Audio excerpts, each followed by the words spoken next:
Friends, मैं रोशनी मदेसिया स्वागत करती हूं आपका आपके अपने चैनल एक्सपर्ट कोचिंग क्लासेस में। दोस्तों, इसके पहले वीडियो में मैं ज्योमेट्री में ट्रायंगल पढ़ाई थी और ट्रायंगल में भुजाओं के आधार पर त्रिभुजों के कितने प्रकार होते हैं मैं उसके पहले प्रकार को पढ़ा दी थी और अभी 2 प्रकार बाकी है। तो देखिए, मैं उसके बाद बताने जा रही हूँ। तो चलिए स्टार्ट करते हैं।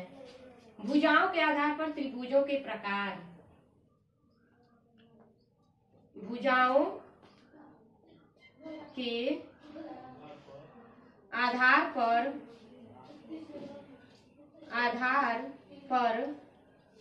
त्रिभुजों के प्रकार। त्रिभुजों के प्रकार। भुजाओं के आधार पर त्रिभुज के कितने प्रकार होते हैं मैं वो बताने जा रही हूँ। तो पहला प्रकार है समबाहु त्रिभुज। पहला क्या है? समबाहु त्रिभुज। समबाहु त्रिभुज। समबाहु त्रिभुज कैसा होता है देखिए। समबाहु त्रिभुज में तीनों भुजाएं क्या होती हैं? बराबर होती हैं। सम से ही पता चल रहा है कि बराबर। तो समबाहु त्रिभुज क्या होता है? जिसकी तीनों भुजा बराबर होती है। जिसकी तीनों भुजा बराबर होती है उसे क्या कहते हैं? समबाहु त्रिभुज कहते हैं। दूसरा होता है विषमबाहु त्रिभुज। विषमबाहु त्रिभुज। विषमबाहु त्रिभुज क्या होता है?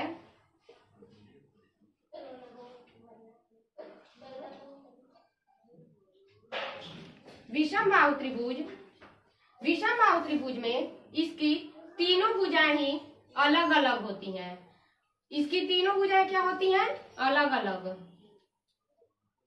विषमबाहु त्रिभुज में तीनों भुजा अलग अलग होती है। इसके बाद आता है तीसरा, जो होता है समद्विबाहु त्रिभुज। समद्विबाहु त्रिभुज। समद्विबाहु त्रिभुज क्या होता है? इसमें 2 भुजाएं एक समान होती हैं। इसमें 2 भुजाएं एक समान होती हैं। इसमें 2 भुजाएं बराबर होती हैं। इसमें 2 भुजाएं बराबर होती हैं। 2 भुजा बराबर, उसे क्या कहते हैं? समद्विबाहु त्रिभुज कहते हैं। तो हम लोग पढ़े हैं भुजाओं के आधार पर त्रिभुजों के प्रकार। भुजाओं के आधार पर त्रिभुज के 3 प्रकार होते हैं। जिसमें तीनों भुजा बराबर होगी वो क्या होगा? समबाहु त्रिभुज होगा। जिसमें तीनों भुजाएं अलग अलग होंगी वो विषमबाहु त्रिभुज होगा। और जिसमें 2 भुजाएं सिर्फ बराबर होंगी और एक भुजा अलग होगी तो कौन सा त्रिभुज होगा? समद्विबाहु त्रिभुज होगा। मैं आशा करती हूँ कि आप लोग को ये समझ में आया होगा। तो इसके बाद में ये तो था भुजाओं के आधार पर। अब मैं आप लोगों को बताने जा रही हूँ कोणों के आधार पर त्रिभुजों के प्रकार क्या होते हैं।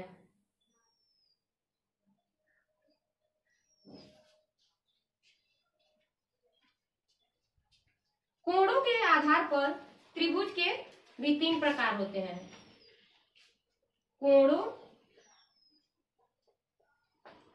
कोणों के आधार पर त्रिभुजों के प्रकार। कोणों के आधार पर भी त्रिभुज के 3 प्रकार होते हैं। पहला होता है समकोण त्रिभुज। समकोण त्रिभुज।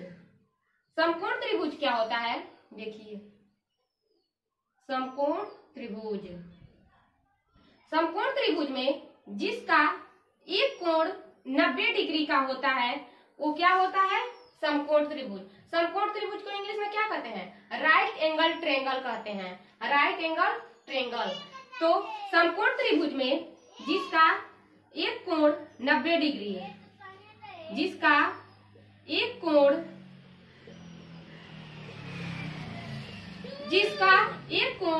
90 डिग्री हो वो क्या होता है? समकोण त्रिभुज होता है। दूसरा होता है न्यून कोण। दूसरा क्या होता है? न्यून कोण त्रिभुज। न्यून कोण त्रिभुज। अब न्यून कोण त्रिभुज क्या होता है?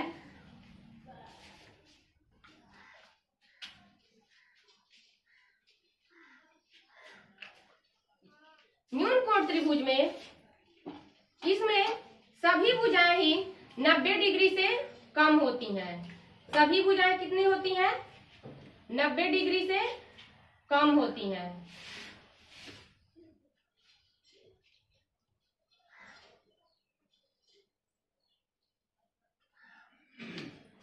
न्यून कोण त्रिभुज को इंग्लिश में ऑक्यूट एंगल कहते हैं।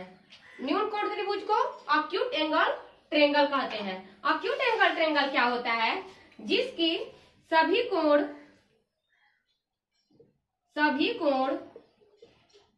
90 डिग्री से क्या होते हैं? कम होते हैं। 90 डिग्री से सभी कोण क्या होते हैं? 90 डिग्री से कम होते हैं। अब तीसरे पे आते हैं। तीसरा क्या होता है? अधिक कोण। क्या होता है? अधिक कोण त्रिभुज। अधिक कोण त्रिभुज। अधिक कोण त्रिभुज क्या होता है? इसे इंग्लिश में ऑब्ट्यूज एंगल कहते हैं। अधिक कोण त्रिभुज में इसका एक कोण एक क्या होता है? 90 डिग्री से अधिक होता है। क्या होता है? इसका एक कोण, जिसका भी एक कोण, कोई भी एक कोण 90 डिग्री से अधिक हो, वो क्या होता है? अधिक कोण त्रिभुज होता है। तो एक कोण 90 डिग्री से अधिक होता है। 90 डिग्री से अधिक होता है। तो हम क्या पढ़े हैं? कोणों के आधार पर त्रिभुजों के प्रकार पढ़े हैं। पहला होता है समकोण। समकोण त्रिभुज। समकोण त्रिभुज में जिसका एक कोण 90 डिग्री का होता है वो समकोण त्रिभुज होता है। दूसरा पढ़े हैं न्यून कोण त्रिभुज। न्यून कोण त्रिभुज में इसमें सभी कोण 90 डिग्री से कम होते हैं। और तीसरा पढ़े हैं अधिक कोण त्रिभुज। तो अधिक कोण त्रिभुज में इसका एक कोण 90 डिग्री से अधिक होता है। तो हम लोग पढ़ रहे हैं भुजाओं के आधार पर त्रिभुजों के प्रकार और कोणों के आधार पर त्रिभुजों के प्रकार। अब इसके बाद मैं आप लोग को एक क्वेश्चन देती हूँ। देखिए, मैं एक सवाल देती हूँ। क्वेश्चन है, मान लीजिए एक त्रिभुज है। ये एक त्रिभुज है जिसकी एक भुजा 5 सेंटीमीटर है, एक भुजा 7 सेंटीमीटर है और एक भुजा 8 सेंटीमीटर है। और मैं पूछूं कि बताइए भुजाओं के आधार पर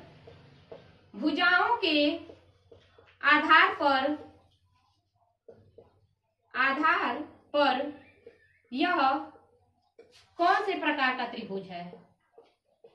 कौन से प्रकार का त्रिभुज है?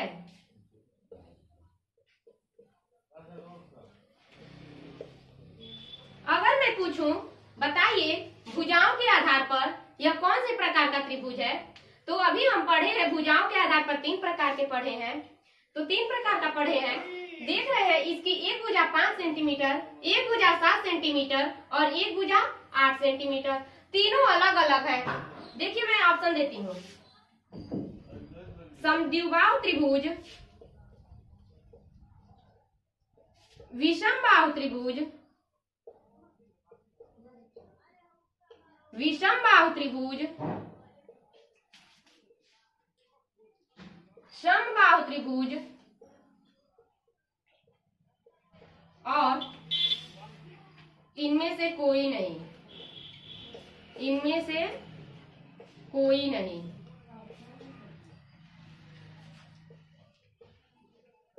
देख रहे हैं, सवाल पे आते हैं। इसकी तीनों भुजाएं ही अलग अलग हैं। जब तीनों भुजाएं अलग अलग होती हैं तो बताइए कौन से प्रकार का त्रिभुज होगा?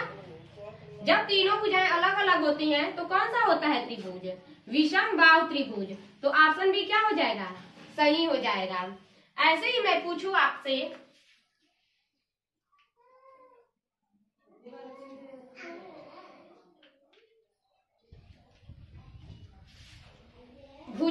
आधार पर बताइए यह किस प्रकार का त्रिभुज है। भुजाओं के आधार पर बताइए कि यह किस प्रकार का, कौन से प्रकार का त्रिभुज है। 5 सेंटीमीटर, इसकी भुजा 5 सेंटीमीटर, एक भुजा 5 सेंटीमीटर और एक भुजा 8 सेंटीमीटर। अब देख रहे हैं इसमें दो भुजाएं एक समान हैं, दो भुजाएं एक समान है। तो जब दो भुजाएं एक समान होती हैं तो कौन सा त्रिभुज होता है, कौन सा, समद्विबाहु त्रिभुज। कौन सा त्रिभुज सही हो जाएगा, समद्विबाहु त्रिभुज सही हो जाएगा। ऐसे ही मैं आप लोगों से पूछूं कि आप बताइए यह किस प्रकार का त्रिभुज है, तो आप क्या बताएंगे। आप देख रहे हैं 5 सेंटीमीटर इसकी भी भुजा है, इसकी भुजा 5 सेंटीमीटर और इसकी भी भुजा 5 सेंटीमीटर। तीनों की भुजाएं ही 5-5 सेंटीमीटर है, इसका मतलब तीनों समान है। तो जब तीनों समान होता है तो कौन सा त्रिभुज होता है, समबाहु त्रिभुज। कौन सा त्रिभुज, तो ऑप्शन सी क्या हो जाएगा, सही हो जाएगा, समबाहु त्रिभुज। अब इतना तो हम पढ़ लिए। अब इसके बाद मैं आप लोग को बताती हूँ त्रिभुज बनने का नियम। क्या बताने जा रही हूँ, त्रिभुज बनने का नियम।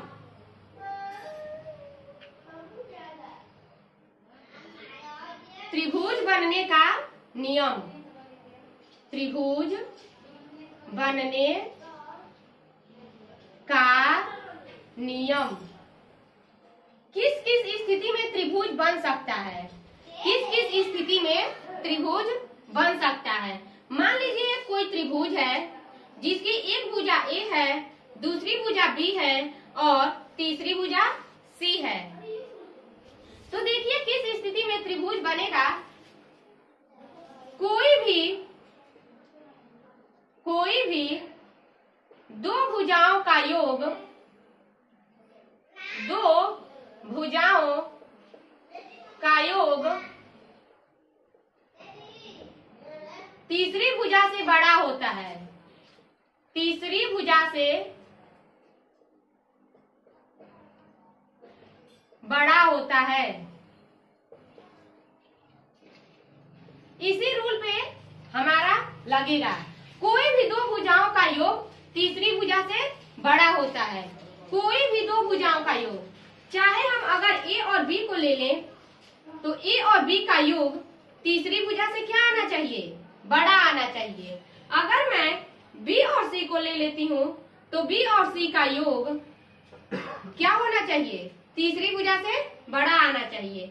अगर मैं ए और सी को ले लूं तो ए और सी का योग तीसरी भुजा से क्या आना चाहिए, बड़ा आना चाहिए। इसी स्थिति में हमारा त्रिभुज बनेगा। तो क्या होता है, कोई भी दो भुजाओं का योग तीसरी भुजा से बड़ा होता है। तो इस पे मैं आप लोगों को सवाल देती हूँ। एक सवाल है,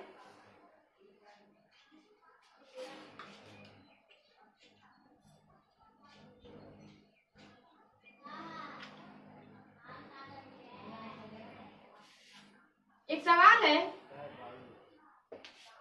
3 सेंटीमीटर, 4 सेंटीमीटर और 6 सेंटीमीटर से क्या एक त्रिभुज बनाया जा सकता है, एक त्रिभुज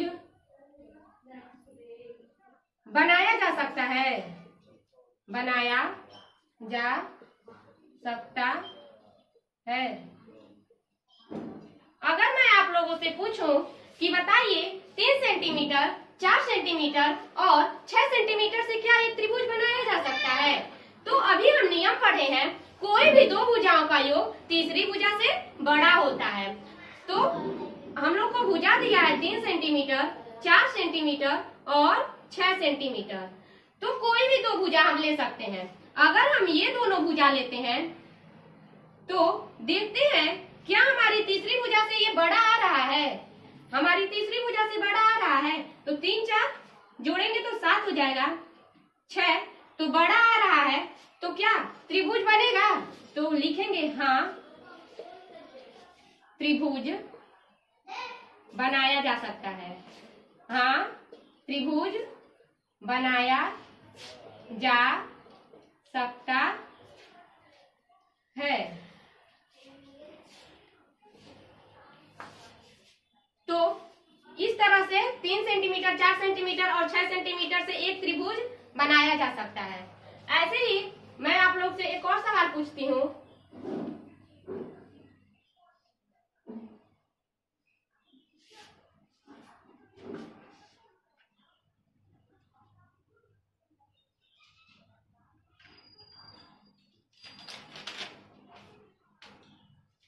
क्वेश्चन है 3 सेंटीमीटर, 4 सेंटीमीटर और 7 सेंटीमीटर से क्या एक त्रिभुज बनाया जा सकता है? क्या एक त्रिभुज बनाया जा सकता है? बनाया जा सकता है।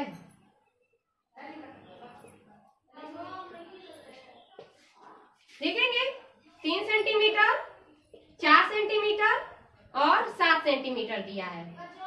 तो कोई भी दो भुजाओं को अगर हम इन दोनों को ले लेते हैं, इन दो भुजाओं को 3, 4, यहाँ तीसरी भुजा है, देखेंगे क्या तीसरी भुजा से बड़ा आ रहा है इन दोनों का योग, दो भुजाओं का योग देखना है कि तीसरी भुजा से बड़ा आ रहा है कि नहीं। तो 3, 4, 7 यहाँ तो इक्वल आ गया। इस स्थिति में हमारा क्या, ये त्रिभुज नहीं बन सकता है। किस स्थिति में हमारा त्रिभुज बनेगा? दो भुजाओं का योग तीसरी भुजा से क्या होना चाहिए? बड़ा होना चाहिए। तो इस स्थिति में हमारा ये त्रिभुज नहीं बन सकता है।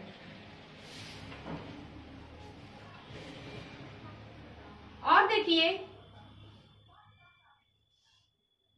इसके बाद मैं बताती हूँ के आधार पर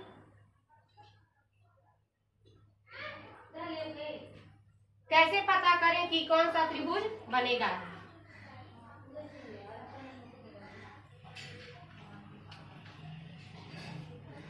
कोणों के आधार पर, कोणों के आधार पर, कोणों के आधार पर कैसे पता करें, कैसे पता करें कि कौन सा त्रिभुज बनेगा, कौन सा त्रिभुज बनेगा। अभी तक तो था भुजाओं के आधार पर, अब हमें पढ़ना है कोणों के आधार पर कि कोणों के आधार पर कैसे पता करें कि कौन सा त्रिभुज बनेगा। मान लीजिए कोई त्रिभुज है जिसकी एक भुजा है A, दूसरी भुजा है B और तीसरी भुजा है C। C को हम अगर सबसे बड़ी भुजा मानते हैं, सबसे बड़ी भुजा मानते हैं, तो क्या होगा? अगर C को सबसे बड़ी भुजा मानते हैं तो C का वर्ग अगर इन दोनों छोटी भुजाओं के वर्गों के योग के बराबर होगा, इन दोनों छोटी भुजाओं के वर्गों के योग के बराबर होगा, इन दोनों छोटी भुजाओं के वर्गों के अगर योग के बराबर होगा तो कौन सा त्रिभुज बनेगा? समकोण त्रिभुज बनेगा। कौन सा त्रिभुज? समकोण त्रिभुज बनेगा।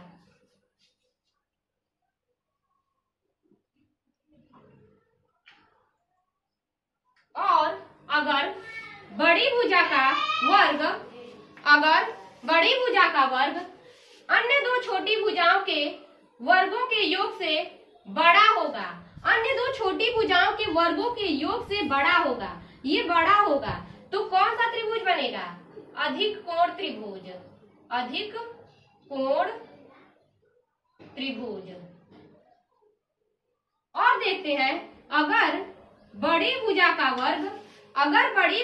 वर्ग अन्य दो छोटी भुजाओं के, सॉरी यहाँ इक्वल टू नहीं रहेगा, अगर बड़ी भुजा का वर्ग अन्य दो छोटी भुजाओं के, अन्य दो छोटी भुजाओं के वर्गों के योग से ये छोटा होगा। क्या होगा? छोटा होगा। छोटा होगा तो कौन सा त्रिभुज बनेगा? न्यून कोण त्रिभुज बनेगा। कौन सा त्रिभुज बनेगा? न्यून कोण त्रिभुज। कौन सा त्रिभुज बनेगा? न्यून कोण त्रिभुज। तो देखिए, सी को सबसे बड़ी भुजा माने हैं।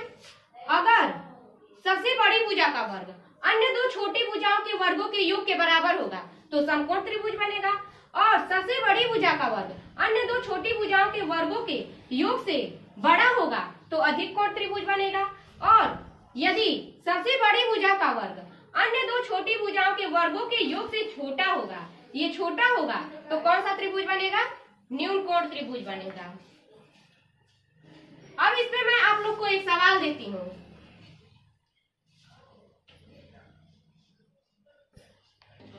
देखिए, क्वेश्चन है, क्वेश्चन 8 सेंटीमीटर, 15 सेंटीमीटर और 17 सेंटीमीटर, 17 सेंटीमीटर से इनमें से कौन सा त्रिभुज बनेगा? 17 सेंटीमीटर, 8 सेंटीमीटर, 15 सेंटीमीटर और 17 सेंटीमीटर, 17 सेंटीमीटर से 17 सेंटीमीटर इनसे 17 सेंटीमीटर से इनसे कौन सा त्रिभुज बनेगा? कौन सा त्रिभुज बनेगा? त्रिभुज बनेगा। ऑप्शन है समकोण त्रिभुज, बी है अधिक कोण त्रिभुज, अधिक कोण त्रिभुज, सी है न्यून कोण त्रिभुज, न्यून कोण त्रिभुज, और डी है इनमें से कोई नहीं बनेगा। इनमें से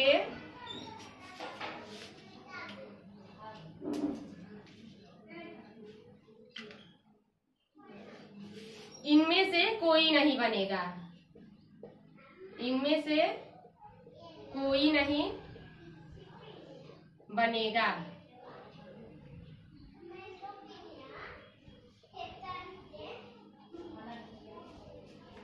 कह रहा है 8 सेंटीमीटर, 15 सेंटीमीटर और 17 सेंटीमीटर से इनसे कौन सा त्रिभुज बनेगा? 8 सेंटीमीटर, 15 सेंटीमीटर, 17 सेंटीमीटर। इनमें देखेंगे सबसे बड़ी भुजा कौन सी है?